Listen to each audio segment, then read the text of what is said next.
Hello guys, good morning. So, nandito na naman tayo sa unboxing serye ng aking video. So, ito yung binili ko online. So, alam nyo ba, mas komportable ako sa online shopping kasi ano siya, free shipping fee, tapos less pa sa biyahe.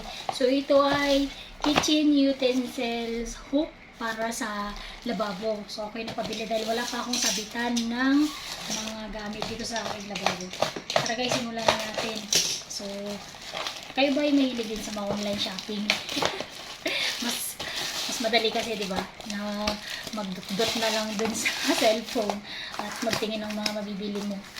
Tapos, meron na siya agad. Di-deliver na agad sa'yo within 2 to 3 days. So, ito yung ating binili. Ito guys, basitan sa lababo. At ito na nga, kinabit ko na rin kaagad yung aking nabiling utensil hook or sabitan ng mga bubot sa lababo. So, ganyan yung recommended niya na paglalagay nung glue. So, yung glue cap pala ay kasama na dun sa box niya. So, una, pa-vertical muna yung nilagay ko. Tapos, nung nalagyan ko na halos lahat ng portion, yung sobra ay nilagay ko naman pa horizontal. Ayan guys. So, tapos nilinis ko na muna yung tiles, saka ko kinabit. Ayan. So, ganyan din yung recommended niya. Kailangan lagyan din ng suporta na tape para hindi matanggal. So, after 3 hours, tinanggal ko na. Ayan o, ang cute, di ba? Kasing cute ko. Charot.